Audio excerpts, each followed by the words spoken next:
ओम श्री गणेशाय नमः। ओम श्री उमा महेश्वराय नमः।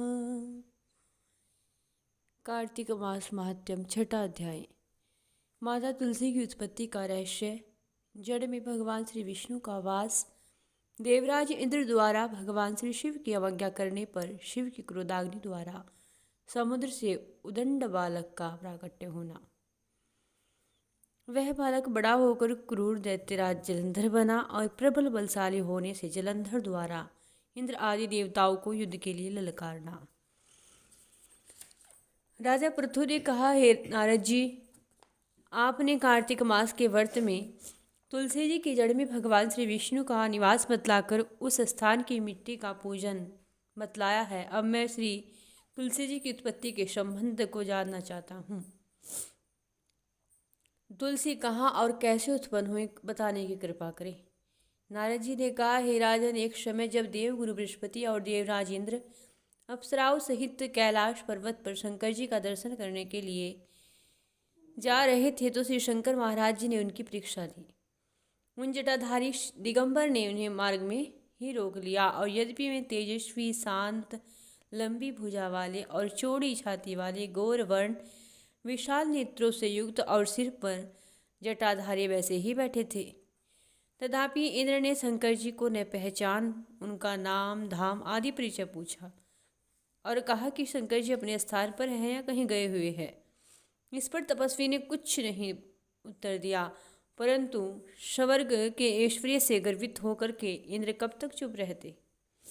फिर इंद्र ने दिगंबर को मारने के लिए हाथ में वज्र ले लिया और तो ही भगवान श्री शंकर ने उस वज्र सहित उसका हाथ स्तंभित कर दिया। उसकी आंखों से एक प्रचंड तेज में ज्वाला निकली और विकराल नेत्र कर जो ही उसे देखा तो ऐसा विदित हुआ मानो वह दिगंबर प्रज्वलित हो उठा है और यह तेज ज्वाला सबको जला करके भस्म कर देगी। भुजाएं स्तंभित होने से इंद्र के क्रोध और दुख का अंत न रहा, परंतु जो ही गुरु बृहस्पति जी ने इंद्र को प्रज्वलित होते देखा तो ही अपने अंतर्मन में उन्होंने भगवान श्री शंकर को प्रणाम किया और सब कुछ जान गए और फिर इंद्र को दिगंबर बाबा के चरणों में गिरने के लिए आदेश दिया। फिर बृहस्पति जी बोले कि हे दीनानाथ, अपना क्रोध शांत कर इंद्र का अपराध क्षमा कर दीजिए। बृहस्पति जी के वचन सुनकर के महेश्वर बोले, मैं अपने नेत्रों से निकले इस क्रोध को कैसे रोकूं। तब बृहस्पति बोले कि हे प्रभु, भक्तों पर तो आपको दया करनी ही चाहिए, अतः आप अपना नाम भक्त वत्सल सार्थक कर दीजिए और इस तेज को शांत करके इंद्र का उद्धार कीजिए। इस भांति बृहस्पति भगवान शंकर जी की स्तुति करने लगे और तब भगवान शंकर जी ने कहा कि मैं आपकी स्तुति से अत्यंत प्रसन्न हूँ। आपने इंद्र को जीवन दान दिलाया है, अब मैं आपको वरदान द्वारा जीव नाम से विख्यात करता हूँ। मेरे नेत्रों की तेजाग्नि अब इंद्र को पीड़ित नहीं करेगी। ऐसा कहकर के भगवान शंकर जी ने अपने माथे से निकले हुए उस तेज को लेकर के क्षीर सागर में डाल दिया और फिर लीलाधारी भगवान अंतर्ध्यान हो गए। इंद्र को अपने मिथ्या अहंकार का भी आभास हो गया था और फिर इंद्र और बृहस्पति दोनों ने भय से मुक्त होकर के शिव जी का गान करते हुए अपने अपने लोकों को चले गए। इस प्रकार जिसको जानने की इच्छा थी उन्हें जान करके इंद्र और बृहस्पति अपने अपने स्थान को चले आए। भगवान की महिमा को प्रणाम किया और उनका गुणगान करने लगे। राजा पृथु ने कहा कि हे देवर्षि, आपको नमस्कार है, अब कृपा करके कहिए, जिस समय भगवान शंकर जी ने अपने माथे का तेज क्षीर सागर में डाल दिया उस समय क्या हुआ।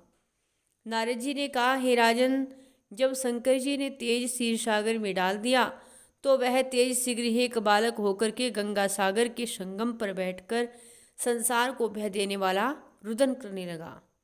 उसके रुदन से समस्त संसार व्याकुल हो उठा। लोकपालों के मन में भी व्याकुलता बढ़ गई। अधिक कहने से क्या है, चराचर चलायमान हो गया। भगवान शंकर के क्रोध से उत्पन्न वह बालक रुदन से ब्रह्मांड को व्याकुल कर रहा था और समस्त देवता और ऋषि मुनि व्याकुल होकर लोक पितामह ब्रह्मा जी के शरण में आए और सब ने मिलकर के ब्रह्मा जी को प्रणाम किया और स्तुति की। फिर कहा, हे पितामह, यह बड़ा भयंकर समय आया है। इसका निवारण कीजिए। देवताओं की बात सुनकर के ब्रह्मा जी सत्यलोक से उस बालक को देखने के लिए समुद्र तट पर आ गए और समुद्र ने ब्रह्मा जी को आता देख करके उन्हें प्रणाम किया और बालक को उठाकर उनकी गोदी में दे दिया। तब विस्मित होकर के ब्रह्मा जी ने पूछा, हे सागर, तुम शीघ्र बताओ यह बालक किसका है। तब समुद्र ने कहा, हे प्रभु, यह तो मैं नहीं जानता, किंतु इतना अवश्य ज्ञात है कि यह गंगा सागर के संगम पर प्रकट हुआ है।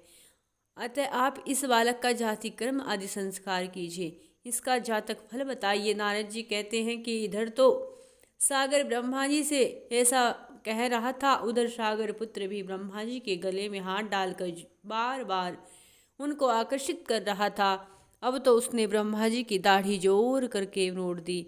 इससे अत्यंत पीड़ा हुई, जिससे उनकी आंखों से आंसू आने लगे और किसी प्रकार उन्होंने अपने दोनों हाथों से जोर लगा करके दाढ़ी को छुड़ाया और सागर से कहा, सुनो, मैं तुम्हारे पुत्र का जातक फल कहता हूँ। मेरी आंखों से जो जल निकलता है, इस कारण इसका नाम जलंधर होगा।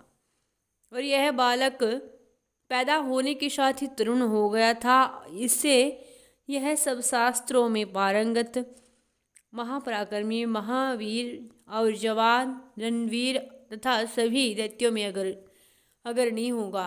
भगवान श्री विष्णु के समान पराक्रमी होगा। यह बालक किसी से भी नहीं हारेगा। एक भगवान श्री शंकर जी को छोड़कर सबसे अधिक बलशाली होगा। जहाँ से यह उत्पन्न हुआ है फिर वहीं चला जाएगा। इसकी पत्नी बड़ी ही पतिव्रता होगी, सौभाग्यशाली, सर्वांग सुंदरी, परम पतिव्रता, मृदु भाषणी और सतीत्वशालिनी होगी।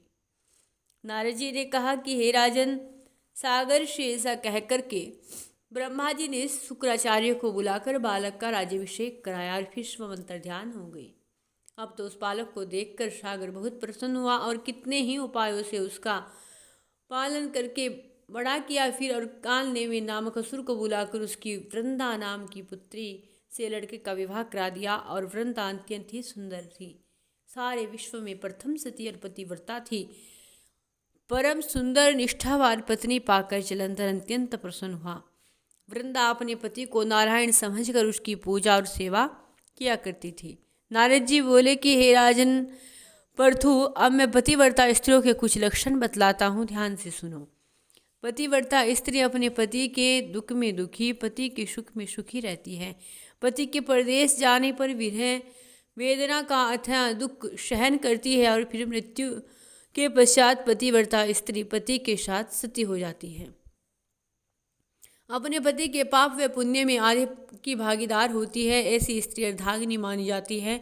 जिस प्रकार सपेरा सर्प को बिल से बाहर निकाल लेता है, उसी प्रकार पतिव्रता स्त्री अपने पति को नरक से भी बाहर निकाल लेती है। पतिव्रता स्त्री अपने पति के स्वास्थ्य और दीर्घायुष्य में परम सहायिका सिद्ध होती है। गुरु शुक्राचार्य के प्रभाव से वह समस्त असुरों पर राज्य करने लगा। नारद जी ने कहा, एक समय जलंधर दैत्य अपनी पत्नी सहित असुरों से सम्मानित होकर सभा में बैठा था। तो वहाँ परम कीर्तिमान श्री शुक्राचार्य जी पहुँचे। उनके तेज से सब दिशाएं प्रकाशित हो रही थी। गुरुजी को आता देख करके असुरों सहित सागर पुत्र ने उठ करके बड़ा आदर किया, प्रणाम किया। तेजस्वी शुक्राचार्य ने सबको आशीर्वाद दिया और फिर एक आसन पर बैठकर सब दैत्यों ने भी यथावत स्थान ग्रहण किया और सागर पुत्र ने निर्मता से प्रसन्न किया। हे गुरुजी, मैंने विचरण करते हुए आकाश में राहु के कटे हुए सिर को देखा। राहु का सिर किसने काटा, आप हमें बताइए। इस पर श्री शुक्राचार्य ने विरोचन पुत्र हिरण्यकश्यपु और उसके धर्मात्मा पुत्र बलि का परिचय दिया और देवताओं और असुरों द्वारा समुद्र मंथन की संपेक्ष में कथा कह करके सब बतलाया कि जब समुद्र से अमृत निकला था तो उसे देव रूप से राहु पीने लगा। अब इस पर इंद्र के पक्षपाती भगवान श्री विष्णु ने राहु का सिर काट डाला। अब यह सुनते ही जलंधर के नेत्र लाल हो गए और उसने बड़ा क्रोध किया और फिर उसने घसवर नाम के दूत को बुलाया और गुरु का कहा हुआ सब वृत्तांत सुनाया और उसे आज्ञा दी कि तुम शीघ्र ही इंद्रपुरी में जाकर इंद्र को मेरी शरण में लाओ। अब घसवर जलंधर का बड़ा निपुण दूत था और वह शीघ्र ही इंद्र की सुधर्मा नामक सभा में जा पहुंचा। जलंधर के शब्दों में कहा कि हे देवाधम, तुमने इस समुद्र को क्यों मथा, मेरे स्वामी के सब रत्नों को क्यों हर लिया। ऐसा कहकर करके तुमने अच्छा नहीं किया। यदि तू अपना भला चाहता है तो उन सब रत्नों सहित देवताओं के साथ मेरी शरण में चला आ, अन्यथा ही सुराधम मैं सत्य कहता हूँ कि तेरे राज्य का ध्वंस हो जाएगा। इस पर इंद्र बहुत विस्मित हुआ और कहने लगा, पहले सागर ने मेरे वैसे सब पर्वतों को अपनी कुक्षी में क्यों स्थान दिया और मेरे दैत्य शत्रु ही क्यों रक्षा की। इसी कारण मैंने उनके सब रत्न हरण कर लिए। मैं भी सत्य कहता हूँ कि मेरा द्रोही सुखी नहीं रह सकता। इंद्र की बात सुनकर के वह दूत शीघ्र ही दैत्यराज जलंधर के पास आया और सब बातों को दैत्यराज जलंधर को बताया। इसे सुनते ही वह दैत्यवारे क्रोध के अपने होंठ काटने लगा और देवताओं को जीतने के लिए उसने उद्योग प्रारंभ कर दिए। फिर तो सब दिशाओं तथा पाताल से करोड़ों दैत्य युद्ध करने के लिए उसके पास पहुंच गई। शुंभ निशुंभ नामक दैत्यों को समस्त दैत्यों का सेनापति बना दिया और उन्होंने शीघ्र ही इंद्र के नंदनवन में अपने विशाल सेना उतार दी। वीरों की शंख ध्वनि और घोर गर्जन से इंद्रपुरी गूंज उठी। अमरावती छोड़ देवता उनसे युद्ध करने चले। भयानक मारकाट हुई। दोनों पक्षों के आचार्य अपने अपने मर्तकों को जिलाने लगे। असुरों के आचार्य गुरु शुक्र अपनी मर्त संजीवनी विद्या से और देवगुरु बृहस्पति द्रोणगिरी से औषधि लाकर मुर्दों को जिलाते रहे। इस पर जलंधर ने अपने गुरु शुक्राचार्य से क्रुद्ध होकर के कहा कि मेरे हाथ से मरे हुए देवता कैसे जीवित हो रहे हैं। जिलाने वाली विद्या तो आप ही के पास है, फिर यह क्या बात है। इस पर श्री शुक्राचार्य ने देवगुरु श्री बृहस्पति द्वारा द्रोणगिरी से औषधि लाकर देवताओं को जिलाने की बात कह दी और यह सुनकर के जलंधर और भी क्रोधित हो गया। और इस पर शुक्राचार्य ने कहा, क्रोधित क्यों होते हो, यदि शक्ति है तो द्रोणगिरि पर्वत को उखाड़ कर समुद्र में फेंक दो, तब मेरे कथन की सत्यता प्रमाणित हो जाएगी। और इस पर जलंधर क्रुद्ध होकर शीघ्र ही द्रोणगिरि पर्वत के पास पहुंचा और अपनी भुजाओं द्वारा उसे जड़ से उखाड़ कर समुद्र में फेंक दिया। वह भगवान शंकर का तेज था, इसमें जलंधर की कोई विचित्रता नहीं है। बाद में यह सागर पुत्र युद्ध भूमि में आकर बड़े वेग से देवताओं का सहार करने लगा और जब बृहस्पति औषधि लेने के लिए द्रोणगिरि पर्वत पर पहुंचे तो वहां उन्होंने द्रोणगिरि की जगह सूना मैदान मिला। तो भयभीत होकर देवताओं के पास आ गए और कहा कि युद्ध बंद कर दो, तुम लोग अब दैत्यराज जलंधर को नहीं जीत सकोगे, क्योंकि यह दैत्य भगवान शिव के अंश से उत्पन्न हुआ है। पहले इंद्र ने जो भगवान शंकर का अपमान किया था, यह उसी का फल है। यह सुनकर के देवता युद्ध में विजय की आशा त्याग कर अत्यंत व्याकुल हो इधर उधर भाग निकले। सिंधु सुत जलंधर निर्भय होकर अमरावती में प्रविष्ट हो गया। इंद्र आदि देवताओं ने डरकर सुमेरु पर्वत की गुफाओं में शरण ली। बोलिए श्री राधे कृष्णा की जय, श्री लक्ष्मी नारायण देव की जय, श्री राधे कृष्णा की जय।